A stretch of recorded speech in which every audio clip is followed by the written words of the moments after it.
하로. 형님은 그림 그릴 때 펜압 안 써요.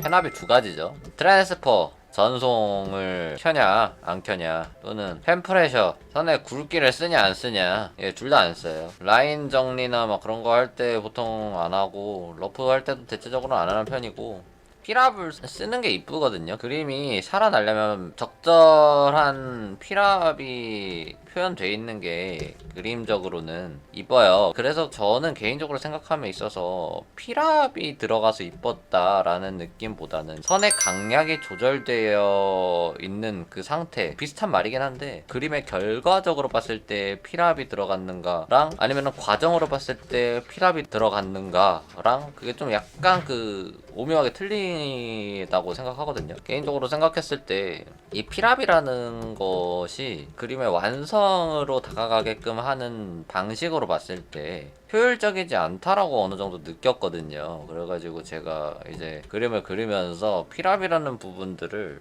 조금 끄게 됐어요. 하지만 그림을 결과적으로, 그림을 완성적으로 다가가게 함에 있어서는 선의 강약들을 표현해줘요. 저는 과정적으로 선에 피랍을 넣기보다는 완성적인 관점으로 봤을 때 피랍이 어느 정도 들어가 있는 그림이 더 맛이 있고, 더 그림의 퀄리티도 높아 보이고, 그림을 그리다 보면서 느낀 게, 피랍을 어느 정도 쓰게 되면요, 선의 굵기적인 면에서 피랍을 쓰게 되면은 선의 굵기를 막 내가 조절하고 막 그렇게 그리느라 나도 모르게 신경이 선의 강약을 조절하는데 되게 몰두하게 돼가지고 형태적으로 완벽하게 표현해야 되는 거를 간과하게 될 때가 되게 많아요. 그래가지고 일부러 저는 피랍을 아예 끄고 나중에 완성을 시켜감에 있어서 피랍이 표현되지 않은 이 선을 채색을 해나가면서 정리해 나가서 선의 강약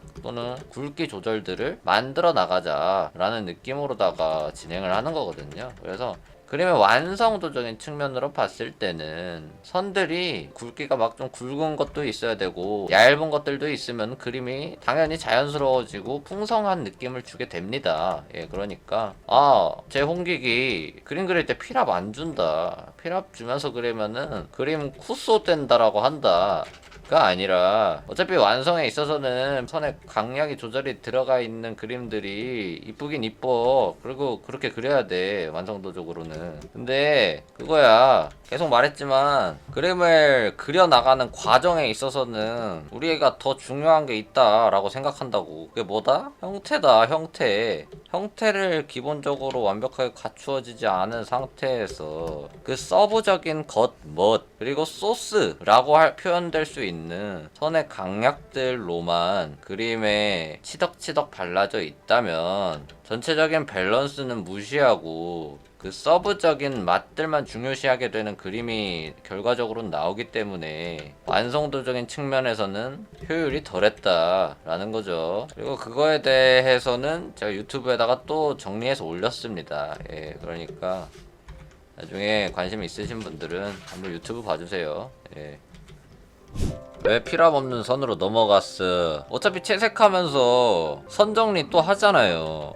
근데 굳이 이 라인 단계에서부터 피랍을 계산을 계속 하면서 시간을 더 오래 걸릴 필요가 없다는 생각이 들어갖고 한번 해봤는데 시간이 짧게 들더라고요. 좀 더 직관적으로 형태적인 좀 완성도에 집착할 수 있게 되고, 그래서 이게 좋더라고요, 저는 개인적으로.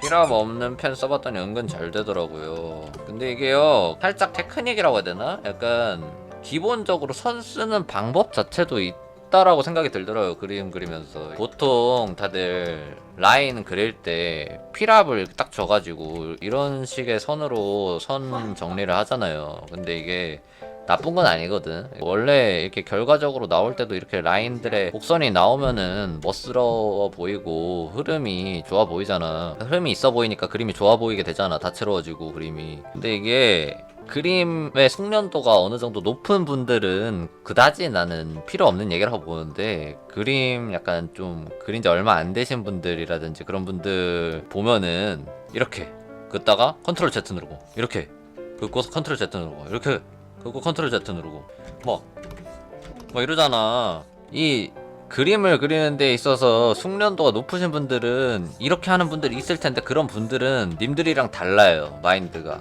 이게 뭐냐면은 그분들은 이렇게 함으로써 완벽에 가까운 형태를 구축하려고 하는 거고, 님들은 그럴싸해 보이는 선이 뽀록으로 나오는 거를, 이거를 만드는 거예요. 예. 마인드적인 부분이 되게 달라요, 이게. 왜냐면 실력의 격차나 눈으로 보이는 완성도 자체가 다르기 때문에. 그래가지고 제가 대체적으로 그림을 대체적으로 좀 못 그리거나 좀 잘 안 나오는 분들의 특징들을 봤을 때, 특히 CG 작업할 때 컨트롤 Z를 누를 수 있으니까, 이거를 누를 수 있다 보니까 선을 운으로 뽑으려 그래. 그러니까 이게 무슨 말이냐면은, 선 쓸 때 무지성이란 말이야. 무지성 선긋기 해버려. 근데 이게 선 쓰는 데 있어서 아예 틀린 방법이냐? 틀린 방법이 아니야. 내가 계속 말을 할게요, 중간에. 마인드가 중요한 거예요. 마인드. 선을 손목에 스냅을 활용해가지고 이렇게 빠르게 튕겨내가지고 그리는 방식도 님들이 아이템으로 써먹을 수 있는 건데요. 보통 이게 자연스럽게 나오는 방식 중 하나인데, 이게 습관화가 돼가지고 모든 형태 표현을 이 스냅 형식으로 하면요, 완성도를 뽀록으로 내는 거예요. 뽀록. 괜찮은 선 하나 얻어 걸려라 하는 식으로 그냥 무지성으로 계속 이렇게만 그려. 근데 그 되게 좋은 방법 중 하나는, 내가 형태를 구축함에 있어서 의도하는 게 중요해요. 의도를 하려면 어떻게 해야 되냐? 선을 그릴 때 차분해야 돼요.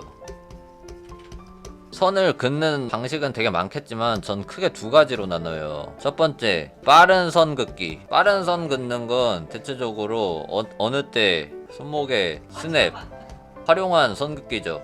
탁.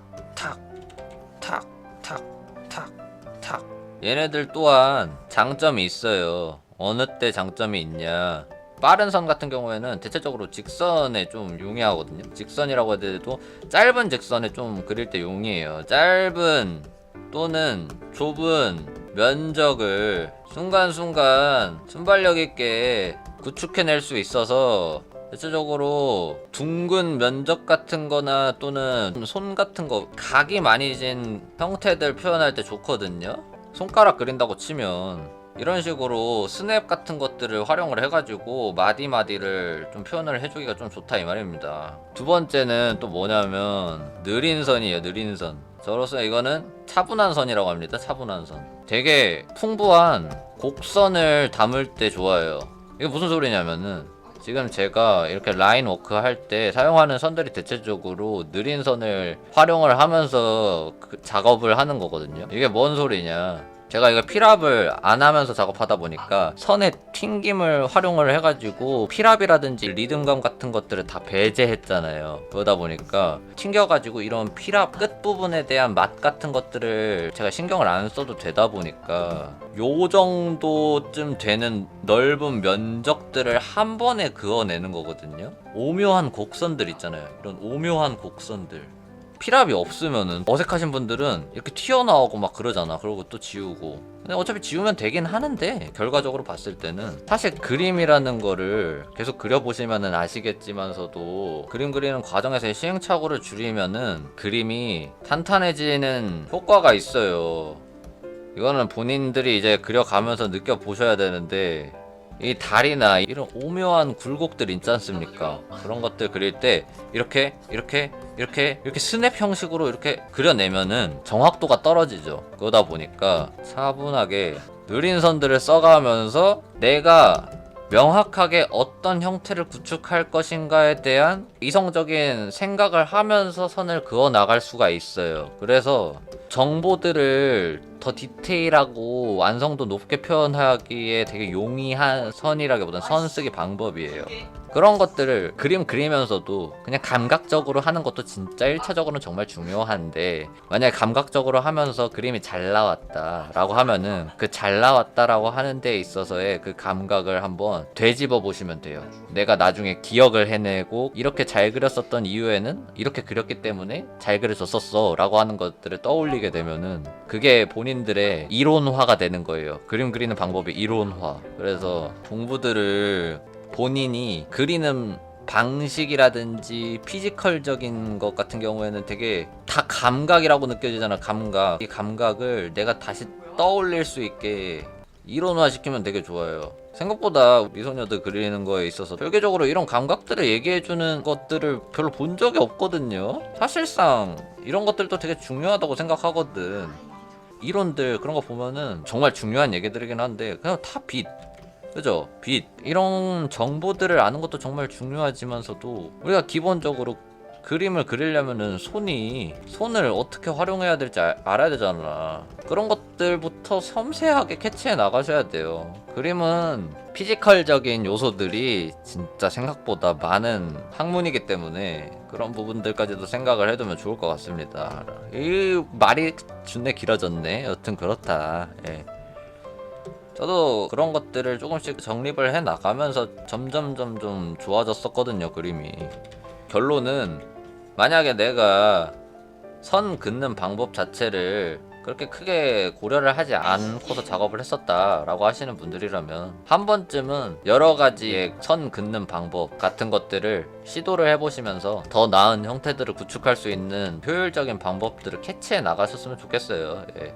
새색할 때는 필압 키는 게 좋겠죠. 그것도 때에 따라 달라요. 그래서 본인이 일단은 뭐 필압이나 이런 것들에 크게 구애받지는 마시고요. 일단은 채색이든 드로잉이든 처음에는 다 필압 켜고 하시는 게 좋은 것 같아요. 그러니까 이게 사실 필압을 끄고 작업하고 이런 거는 제가 아까도 말했지만서도 계속 효율이라는 말, 시간 단축 이런 말을 하잖아요. 효율이거든요, 결국엔. 결과물을 좀 빨리 나타내기 위한 효율을 위해서 이렇게 말을 하는 건데, 공부하는 단계에서는 님들은 결과적인 효율을 따져야 될 단계는 아닌 것 같아요. 일단은 필압 같은 것들을 다 켜가지고 하나하나 필압을 켰을 때 어떤 느낌으로 그려지는지에 대해서 감각을 계속 체험을 해나가는 수순이 필요하다고 생각하기 때문에 님들은 필압 켜고 하세요. 예. 제가 근데 암만 얘기해도 잘 모를 수 있어요. 그러니까 무시해서가 아니라 경험을 해봐야지 딱 느껴질 수가 있기 때문에 님들이 그냥 그려 오셨던 대로 천천히 그려 나가시길 바랍니다. 예. 공부가 됐다면 다행이고